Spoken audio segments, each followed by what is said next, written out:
హైందవ క్రైస్తవ రాయడం తప్పని చెప్పిన క్రైస్తవ నాయకులను క్రైస్తవేతర నాయకులు కలిపి అడుగుతున్నాను. వేదాల్లో యేసుక్రీస్తు ఉన్నాడా లేదా అనేది ఆ ప్రశ్న పక్కన పెట్టేసి, అసలు వేదాల్లో చచ్చిపోయి లేచిన దేవుడు అనేవాడు ఉన్నాడా లేదా, ఇది నా బహిరంగ సవాలు. లేడని చెప్పండి, నా వాదన తప్పని ఒప్పుకుంటాను. కాలాత్మకుడకు ఇంద్రుని ప్రభావము మహాత్మ్యమును చూడండి, అతడు నిన్న మరణించి ఉన్నాడు, ఈరోజు తిరిగి సజీవుడై ఉన్నాడనే మాట సామవేదములోను ఋగ్వేదములోను ఉన్నదా లేదా? నేను ఎత్తి చూపినటువంటి వచనం దాశరథి రంగాచార్య గారు ఎత్తి చెప్పిన వచనాన్ని నేను మళ్ళీ చెప్పాను. ఆ మూల మంత్రము, ఆ శ్లోకము ఋగ్వేదంలో సామవేదంలో ఉన్నదా లేదా చెప్పండి.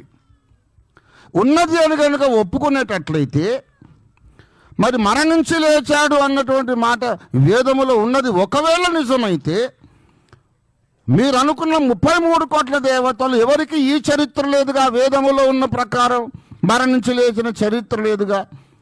మానవ చరిత్రలో మరణించి లేచిన దైవావతారుడుగా యేసు ప్రభు చరిత్రకెక్కాడు కదా.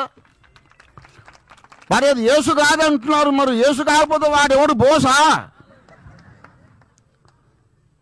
అది చెప్పండి. యేసు కాకపోతే మరణించి లేచిన దేవుడు ఎవడు?